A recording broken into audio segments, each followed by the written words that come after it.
हाय लोगोफोर, नै आं दंफैयो गगामुग सिलिमपुराव। आं दिनै मोनसे गोदान भिडिअ लानानै फैलायबाय नोंथांमोननि सिगाङाव। आं दायो दंफैयो गगामुग हालामनि सिङाव थानाय मिसिं ख्रिस्टि भवन, बे जाबाय सिलिमपुराव। दिनै बेयाव जोंहा गोदान आफाद दानाय, जेरै गोदान आफाद दानाय जागोन। बे आफादानो जाहैदों बावैसो दाजानाय आफाद बियो, मा होनो बेखौहाय UBPF आफाद मोनसे जोनोम जादों, नङा होमबा? जोबोथ' मिथिबाय जानांगौ, ससियेल मिडियायाव गासिबो नुजोब्बाय। बेनिनो आंखौ माने बिथांमोना एसे लेंहरनायलाय आंबो फैनानै मोनफैबाय, दायोनि जायगायाव मोनफैबाय आङो। मोनसे आं भिडिअ बानायनो नागिरदों। बे भिडिअआनो जाहैबाय माने दिनैनि गोदान आफाद दानायाव माने जोंहा गोजाननिफ्राय फैनाय आलासि बिथांमोन दंफैयो, बिथांमोनाबो मोनफैबाय होननानै आं मिथिदों। आंबो जायगायाव मिथिबाय। दायो बिथांमोना पेन्डेलाव जिरायना दङ। बिनिनो आं मोनसे गोदान भिडिअ लाबोनो नागिरदों नोंथांमोना नायलांबाय थादो। बे जाबाय धेमाजि जिल्ला आफाद UBPF आफाद दिनै फार्स्ट दाजेनगोन।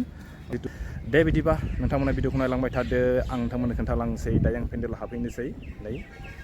सोर सोर माखासे मानसिफोरखौ आं खोन्थानोसै, मानो होनबा बे जास्ट आफाद दानायल' नालाय, बारा गिदिरनिथ' प्रग्राम जानाय नङा बायदि मोनदों आङो। जास्ट माने आफादखौ दागोन, थांगोन आरो। बे जाहैबाय माने जिल्ला फार्स्ट आफाद दागोन जोंनाव। बिनि उनावहाय निस्सय माने आनसलिक दागोन बिथांमोनहा। दे बिदिब्ला ना, लेट्स गो। बिदिब्ला चलो। आफादगिरि डक्टर गाम्बारु मुसाहारि सर आरो लोगोसे नेहाथारि डक्टर बाबु बर' सर आरो लोगोसे बिथां सारमोनजों फैफानो हानाय UBPF आफादनि गासै गुबुन गुबुन बिफानाव थानाय गासै माननि सारमोन आरो लोगोसे जोंनि गगामुग हालामनि गासै माहारियारि आफादनि गासै दैदेनगिरि, आफादगिरि, नेहाथारिजों लोगोसे गासै बिबाननि मावथिफारिया सारमोन आरो लोगोसे जोंनि गगामुग हालामनि गासै रायजो राजा, आइ आफा, बिदा फंबाय, बिबोनां गासै बे समाव जोङो दिनै दिनैनिफ्राय जोंनि गगामुगावबो बे आफादा जोनोम जाबाय होननानै नोंथांमोननो फोरमायनाय जाबाय। जों गगामुग नायनानै हालामनि माबायदि मोनखो, गासै दैदेनगिरि जानानै, बेनिखायनो आङो जोंनि दिनैनि बे मेलखौ सामलायलांनो थाखाय दिनैनि हाबाफारिखौ आबुङै मोगथां महराव जाफुंसारहोनो थाखाय जोंनो सासे मासिगिरि एबा आफादगिरिनि गोनांथि दङ। बेनिखायनो दिनैनि बे मेलखौ सामलायलांनो थाखाय जोंनिनो समाज सिबियारि सासे जोंनि गेजेराव दंफैखायो। बिथाङानो जाहैबाय जोंनि इयुननि मोजांखौ हास्थायनानै जों दिनै मोनसे हाबाफारियाव थि खालामनानै आवगायबोदों। बेनिखायनो जोङो दिनैहाय नैबे गगामुग सिलिमपुर ख्रिस्टियान अब्लाङाव ज' जाफैदों। जोंनि मिरु आफादनि UBPF आफादनिफ्राय फैनानै जोंनि गगामुग हालामनि आरो सिलाफोथार, जनाय, सिमोनसापुरि गासै जिल्लानिफ्राय माहारियारि आफादफोर ज' जादों। बेयाव जोङो दिनै थि हिसाबै जोङो मोनसे थांखिखौ जोङो नोजोर बोनानै सावरायनाय जागोन।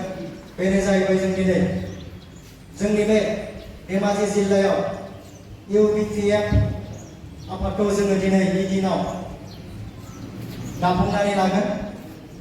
इयुननि जोङो BKWSC आव जों माबायदि बाहागो मोनगोन, जों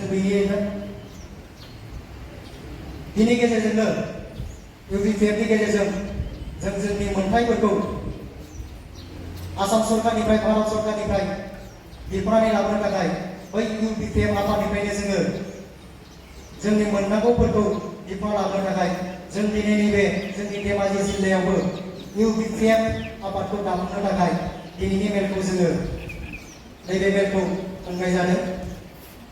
बेनिखायनो आङो दिनैनि मेलनि हाबाफारिखौ गोलाव खालामालासिनो दिनै बे गिदिरखौनो मेलनि थांखिखौ बेखेवनानै आंनि सुंद' बिबुंथि गेजेरजों फोजोबबाय। गोजोन्थों। आंबो बुंलांगोन, दिनै मेलनि गेजेरजोंनो जोङो मोनसे गोदान आफाद जोनोम होदों। आरो बे मेलनि गेजेरजोंनो दिनै नोंथांमोननि बेहायबो धेमाजि डिस्ट्रिक्ट कमिटि इउनाइटेड बड' पिपल्स फेडारेशन बे आफादखौ दाफुंनायनि थांखि आरो बे मेल बेनि सिगां जोङो मा जाहोननि थाखाय इउनाइटेड बड' पिपल्स अर्गेनाइजेशन थासेयावबो इउनाइटेड बड' पिपल्स फेडारेशनखौ दानाय जाखो बेखौ नोंथांमोना सुंद'यै बुंनो सानदों। बयबो मिथिलायखागौ जे बिटिसिनि बायजोआव जोङो बर'फोरनि गावनि राव हारिमु थुनलाइ समाजारि जौगानाय आरो राजखान्थि जौगानाय बिथिङाव भारतनि संबिजिरनि गेजेरजों जोङो बर' कसारिफोरनि मोनथायखौ मोनफुंनो थाखाय बे आफादखौ दानाय जादोंमोन इउनाइटेड बड' पिपल्स अर्गेनाइजेशनखौ। हेलो लोगोफोर, नोंथांमोना भिडिअखौ नायनानै मिथिबाय जानांगौ दिनै गगामुग सिलिमपुर मिसिं ख्रिस्टि भबनाव UBPF आफादखौ दाफुंनाय जाबाय। बिनिनो माखासे नुथाय आं नोंथांमोननो खोन्थिबाय आरो नोंथांमोना जुदि बे भिडिअखौ जुदि नायनानै मोजां मोनदोंबा लाइक आरो शेयार खालामना होदो आरो आं दिनैनि भिडिअखौ बेखिनियावनो दोनथ'बाय। बाय बाय।